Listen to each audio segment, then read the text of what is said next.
Aka sim ki kom talo nunga KKKP YouTube channel patin tugian na abwa din na hunhun to kuhi na chungan ki papu kaun gian ni na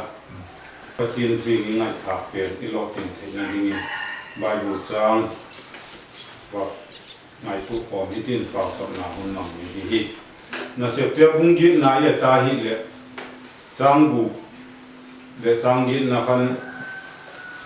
Samaria kwa Philip thugian tu ing mua zeun lai ta ka chun solin ko chung te kha sugen theya pathin thu ngai tha cheng cheng le pathin biek ta pot kha sung kula na kumwa zelai ta ka chun Samaria kwa kan Philip in pathin thu gian ta mi pi te cheng cheng kha gun chu takin kituk takin angai thawa zetak lai ta ka chun thi thabu bok te zeng te le pau ke lo tam tak te kan dam na anga ta Samaria khopia chun na sakatin kipa na dam na atung ta hi pathin lo pina changen la zebula chun zetogul hun hak salai ta ka revival speaker evangelist ke thangan pathin thu eian loksaki gunchu taka mi pi ten ngai tha thagalam dam ngai nga the na bingun pathin marsom ta hen pau cha pitiu bangkim sim tu hingjing pa pathin khovel borok kinong kalaka na biek bu bel thei talowin atha sim kam tawa Himale gang pimol MPCS KKP khanglai porten YouTube channel ahongwa kauna pa revival speaker evangelist ke thanga ko chumten aum na che to le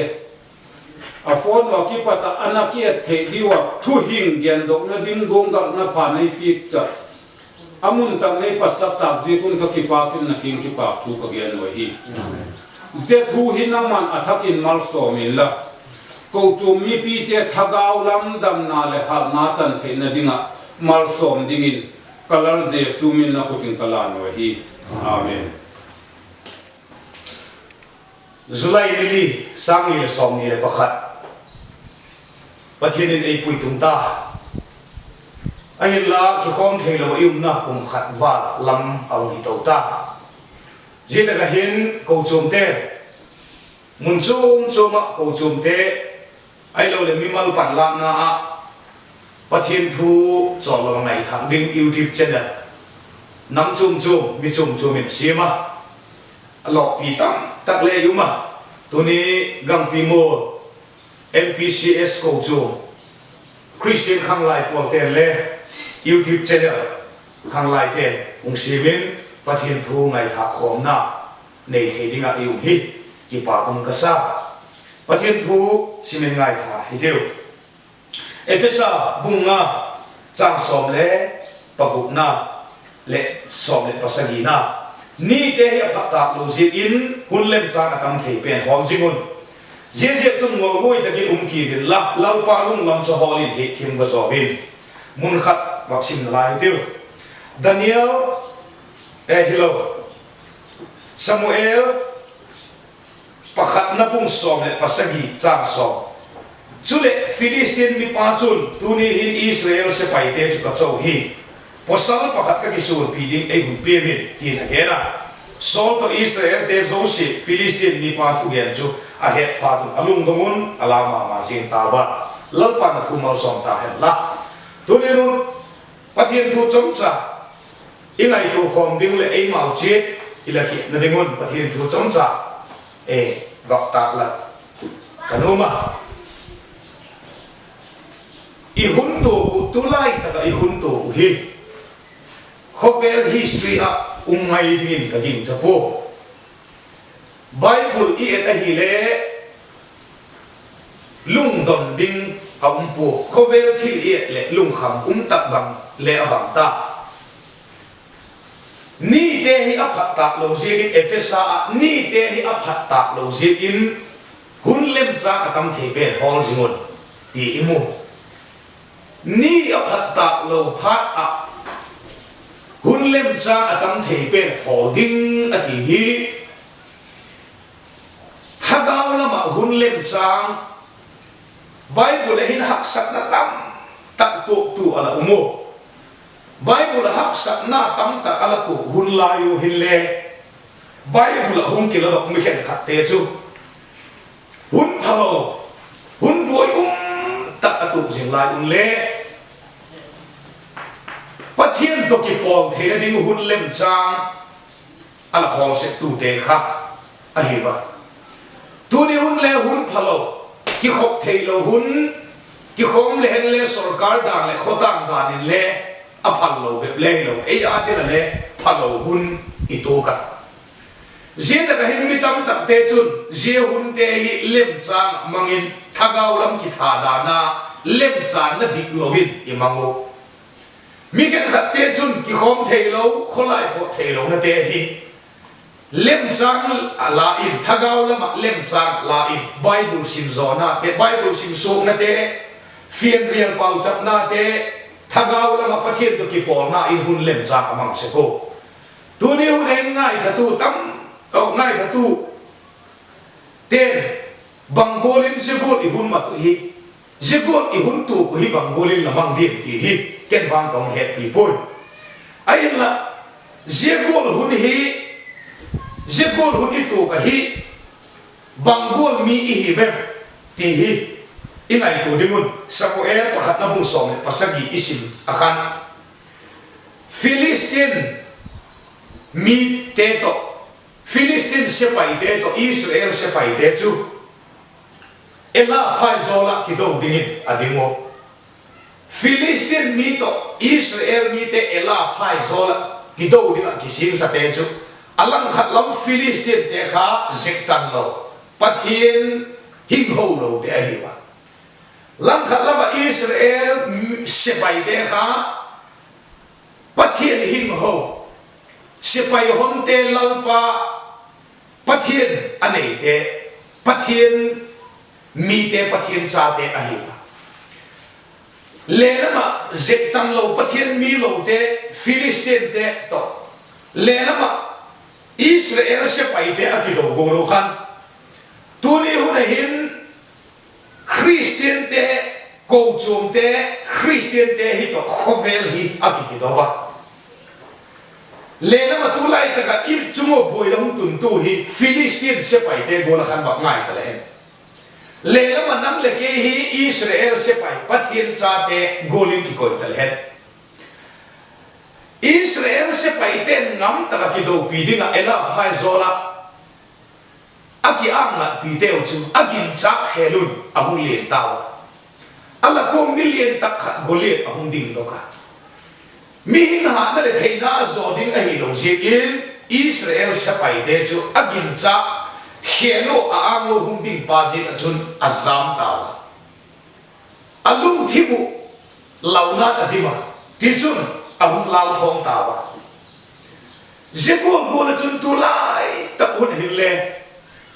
khovel thil hung pot do khovel thil tulai ta ga khovel thil tum te hit Christian te hi ei va i pathian bet na teng hi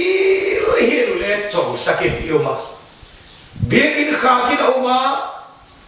a seminar te kem crusade tin chen te thagaw na hat ilang na zo si te ho tin le kha in oma khovel hin Philistine million Goliath in Israel sepai Saul sepai te avaw gol khan tuni hun hin khovel nat na hi pi hin tu hin ei vaw jebol chun Israel sepai te alaw thong ta golo khan Israel sepai te chu ka chou hi Philistine ni pa chun tuni hin Israel sepai te chu ka chou hi ate Saul ka Israel te zo si Philistine ni pa thu gen chu a he pa thu alung dong alaw pa ma jin ta ate Saul ka Israel te zo si Philistine mi pa thu gen chu a het pha un alung dongun ala ma sing ta adi khovel ma ban ding te ingai tu a hi lung don oma khovel ma ban ding te ingai tu a hi lung kham oma ei vào tu lai ta ka toi thei lo ei sim tu hi la alien na khovel pil na ha na in le alo lai na het lo ai zia lai ta chun tu ni hu na hin gin tu nang zia ta hin la thagaw lam nun sukha tin omem ai lo le la thagaw lam nun suk si tin omem Philistine million Israel te sipai ho ahung va khan lelam pang Philistine te kha zektan lo ahi ba iti ta kha lelam pang zok te ahi na chu pathian sipai te ahi ba Israel pathian nam pathian mi pathian sipai te ahi ba zilai ta chu Israel te hi hil kha ane chu akido pi maana azam ta na ziku akido pi maango allau ta na ziku alung don ziku kha hi hil pa kha ane yo ai hil chu ba Israel te ha ku te hi be Israel te ha ku te hi be amma kha ku hi be bi kha ala ki hebil malo zilai ta khan sol le asipai te zo si te het mil kha ane yo chu Kua hi vem ti kha ala ki hemin kha ko te hi vem ti kha ala ki hemin kha je ka chun kua hi vem ti ki het min je ko a ang ding pa ma ang khan lam tho in lung dong in ang ta bai hi he tu lai ta hu na hin je kho vel hak sak na boi na ka la hin va ki khomi tiu Biar kita mungkin tak kini tiu kati dalam cai po. Ayla zikon hudi tu ko hinang khaku lai em. Kehi ko kai em ko chom te ko hi be ti hi iki he to doi kasa. Sol le ko hi ba ke he to tapo. Nidang la ya sol masanga gal tam tak. Sol masanga le Israel ten gal tam tak la zauta. Mak tak tabilu hu dona la chang ta. Zeka patien akiengo zek akiengo patien asun zekule akisun pi zeko zo zeka hi ai la zenia ela phai zo hin chu sol le ase pai te zo si te hi nida ma hu do pa nida na Philistine te Goliath million sang le laun zo ga laun tak ma thil boi tak la ha hu do se pa kha sol to ase pai te ha hi ta ai la tu ni una hin je thu gen na kanung thi mali ta chu je ta ka hin mi pa kha David tangwa na pang khang dong tak pa kha chan chin he hi amma cho ki do na phul a hunga lung dong le lung khama lung ngai Israel se pa Israel te na ki suon pi ma te lung dong lung kham le lawa te mel cho mu alau amal vautu sulautu Philistine sepai million Goliath hungi ko chu David in ahe sol le he sepai ten le he wa David chu le a he ta sol le a sepai te chu la bi ala kun ta hi le je David sa chu a hi Goliath ki ko chu hello ai po a o mai je te hen tin alle je te le a ha je te le Goliath ha je te le he bekina hi le je lai da chu David in Israel ten het milu Israel ten amulo je lai da ela phai zo le sepai Israel sepai den amulo la het lo David sa hi awak mun thei le awak het thei awak het do na tu ni ho ne hi ngai tu kanu David in ahile sol Israel sepai te amulo lalpa kha amu Goliath sang lirzo Philistine sepai te sang tamzo apa bela aven laya alaven biksetu sakei samom lagale la hu doktu zebel chilo Abraham akipata Israel tàu xe là Israel khăng chế tàu xe ala cùng bị tụ bắt hiện đang làm ngay đâu bắt hiện cho amu bắt hiện hạ gì amu bắt hiện gìn na amu dễ cái chuyện số lệ Israel sẽ phải để lung đồn lung khăm na lệ lao na chú David alau về cô dễ đặc này cái chuyện David bếp hin ai nào Israel te hi nào kha a he lam số lệ sẽ phải để kia again ai nào hết độc biến ý nào sẽ cô để về đi là hết đó thì là điều David ngắm David dễ mẹ mà ăn chú mẹ mà hung châu tu pa chú a kia ngô xin bắt hiện đi châu rồi ai nào David a hết dễ cái chuyện David Israel te lung dong lung kham cho abahu to kahi ti tu ni hun hai lung dong lung kham pi ding khovelin atawa thangau na ai su se thei ding bangolin tu lai ta hin sok cha thei ding ka bangolin kang sun pi thei ding kem se un pui hi lati ai mai the tu lai ta hun hai nang kha ku la ha van lam chapa toi tak kalvari a chapa thi sana atak van lam cha ding atak van lam chapa doi tak lahi ki turi hune ala ke ki la ei be le lovin bible hun lai le khovel boina zat chum hap sak na zat chum tu ala umu Daniel hun lai khan Shadrach Meshach le Abednego te kha le pa Nebuchadnezzar Dura phai zol milim len tak atun din chu gambung din a mi alien aneo mi ching mi pil mi thi thei zo si te zia chu bok khu dingin thu a pe mi pil mi ching mi thi mi lo pi zo si te chu ze thu pe len pa Nebuchadnezzar thu pe chu nel ngam lo bin milim ma angin akun ta Zilai ta kachun mipil miching milit mineo gambung ti dong te kai kuntu Nebuchadnezzar thupiek le milim milim ma anga kun zolo Nebuchadnezzar thupiek in akai kun zolo zudatang var mi pathum amu bangsi ka ma ka kun lo alo chang na we ti ai mai the ai ni na ba he jingo ti Israel mi pathian nam te Juda tangfa leileban siam tu pathian chak ho ding te leileban siam tu pathian betu te ahiu ti kha ke mil po amawin zem milim kha ho lovin milim ma nga kun lovin thu pe chule azor po durin government thu pe zom poitiu government thu pe golin umitiu ka ti na ai po ai là tu nêu này ít cuốn tạm na vậy thagao lắm cho nên lấy cái khom thế nó bị điều mô hình ít thagao nung tiền để áp cuốn khó lọt ta riêng này hi na hay mình lâu tu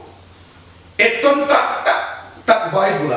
cô ấy em thì cái hay mình lâu thế adin đó cô lo hin eule tu lại ta cái đinh đó đinh thế bằng cô luôn học sa không về lên cái khom thế tao biết không về tốt cho nên cũng lẻo hen lẽ adin thèn đinh thế chứ cô ấy em cô ấy thì hết nhiều rồi, ai đi na thì hết thế thì anh chỉ thêm đình thế ấy quá, ai là không về lên bên kia, vào na không về lên châu na không về lên học sắc na ông xem mà, không về lên ai hay đàn cô là cái hay chuyện thế ấy chứ, cô là đình thế, cái bác ni một đầu đi lâu thom na thì khô mang tung đình thế ấy chứ cô, tu này hôm nay, rất là cái, Saul to Israel thế rồi thì Philistine đi pa thu gen cho hết pha tu lung dong alau na ma jin la yo Davidin a châu tu pa